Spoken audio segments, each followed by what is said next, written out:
Hey guys, my name is Lily and you are welcome back to my channel. If this is your first time coming on here, I say very big welcome to you. Thank you for joining me today, and if you are one of my returning subscribers, you are dope. Thank you for supporting a girl to grow her channel. I am a registered nurse working here in the UK, and on this YouTube channel I try to talk about nursing, how nurses overseas can come and live and work here in the UK, and also give useful tips that anyone at all can use when applying to come into the UK to study and also to work. This video today is aimed at those that are planning to come into the UK to either study or work. It is also for you, especially if you are planning to come into the UK with your family.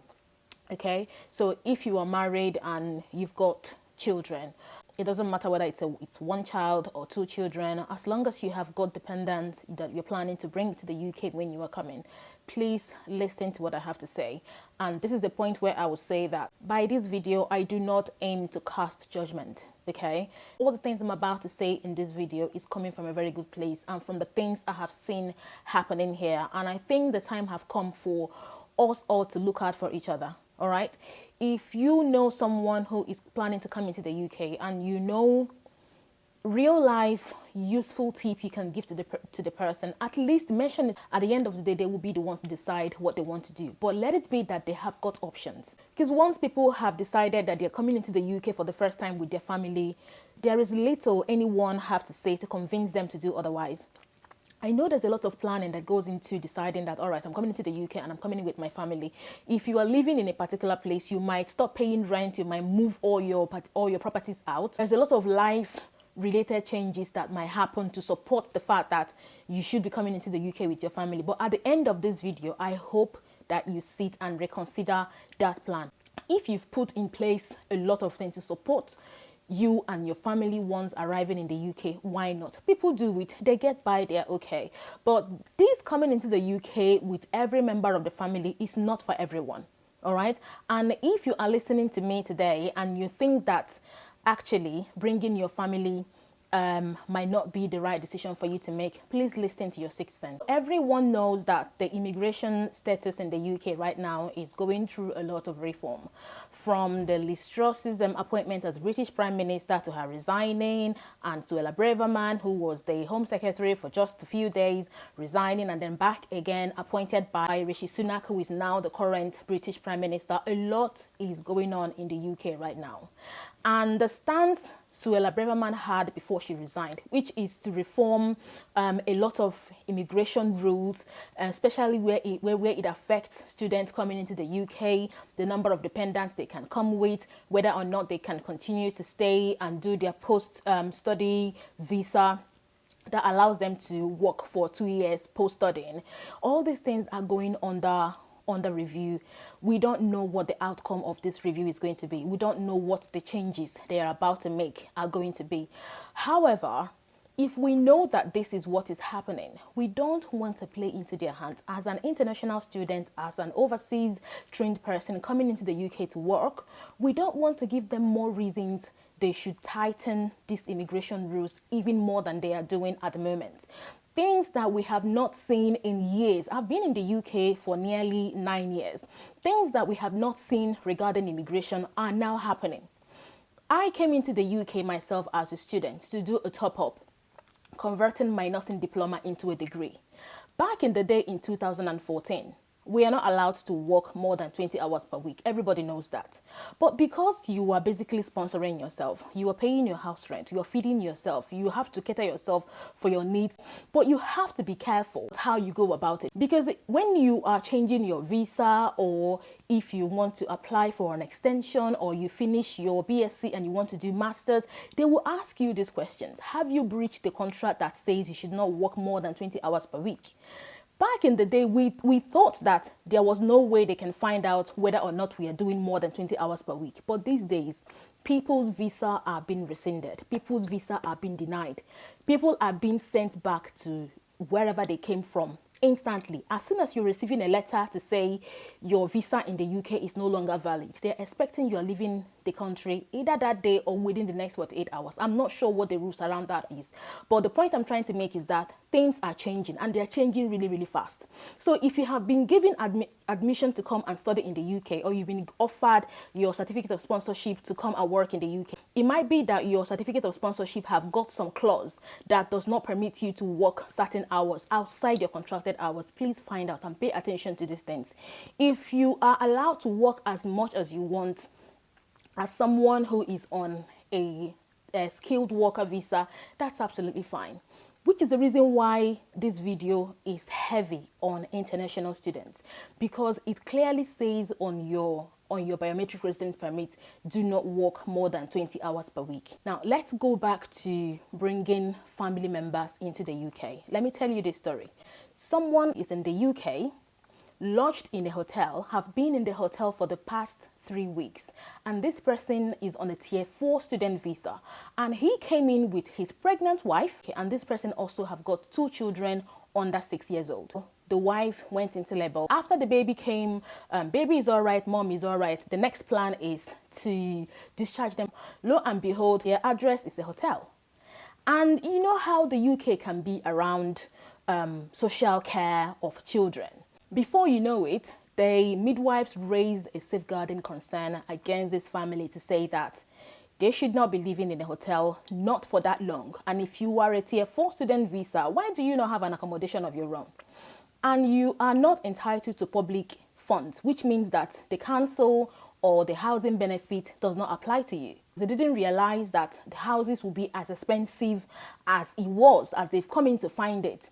And apart from being able to fund your accommodation, there are other things around someone coming into the UK who doesn't have like a history of having lived in the UK. You don't have any proof of address. You need someone to be your guarantor, someone who's lived in the UK for X amount of time, who can say that they support you, they know you, they're able to vouch for you, so that the landlord can then give you an accommodation. It could be that they didn't even have anyone that can sign a guarantor for them. But the bottom line is that social services are now involved. You are visiting in the UK as a visitor. If you happen to go into labor as a visitor in the UK and your address is a hotel, that would be understandable because you are not here to live. But as a student, it's expected that at least you will have an accommodation. And now that the baby have come into play, the midwives would not want to come into a hotel to look after the lady that have just given birth to a baby, and also to look after the child in a hotel. Right now, investigation is still going on, and a lot of plan is being made in terms of how can we support this family further. But I'm really hoping and praying that at the end of this whole investigations and plans and whatnot, it does not end with this family being sent back. Even if you're coming into the UK, your wife is not pregnant, but you still have children. You need to consider how easy it would be for you to find an accommodation. And with the whole immigration brouhaha that is happening right now, I'm thinking that time would come when the government will be not only interested in how many people you are bringing, but in the type of accommodation you will have after you arrive into the UK. Okay, if they deem those accommodations unfit for you or your family, they might send you back to wherever you came from. They might send your dependents back and allow only you to stay and finish your studies. And once you finish your studies, even if you get employment, if you have had any dent on your previous stay in the UK, it plays a huge role in them deciding whether or not they will grant you your next visa. So let's play these things by the ear. Let's be very careful. And what irks me is the fact that people would stay in the UK. It might be people that already have a family. It might be people that are single. They will stay in the UK and give you advice from Ghana, in Nigeria or India, and tell you to come to the UK with your family. You will always find a way to survive. Other people are doing it. Therefore, you should come in with your family and do it. If you are the kind of person watching this video and you are in a habit of giving people advice about bringing in their family to the UK, please make sure you are asking them the right questions before you give us such advice, because people are really having it hot bringing their family to the UK. There's a lot of struggle going on. I've been in the UK for as long as I have. I've got 2 little boys.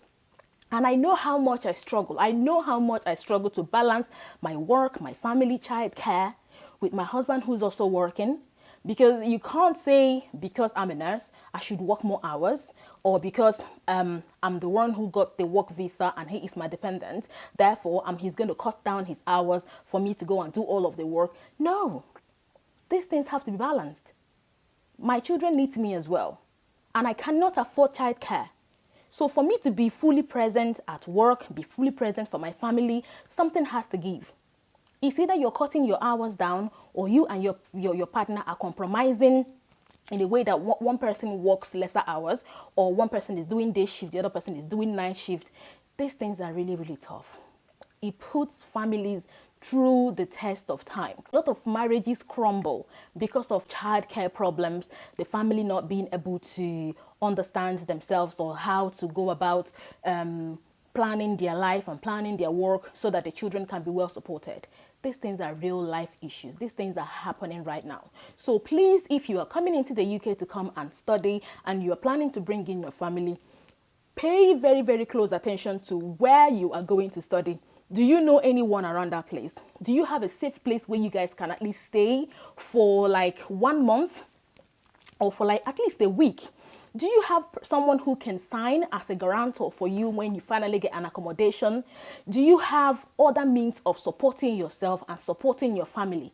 Okay, if you're coming in with your partner, have you thought about what type of work the person can do when they arrive? Have you thought about how long it will take the person to actually get that employment? Have you thought about how much it will cost you to pay house rent? How much feeding will cost? Have you thought about what your children going to school and the time of dropping them and picking them up? Have you thought about how intensive your studies is going to be? Is it the kind of studies that will expect you to be in school from Monday to Friday from, let's say, 8 a.m. to 5 p.m.?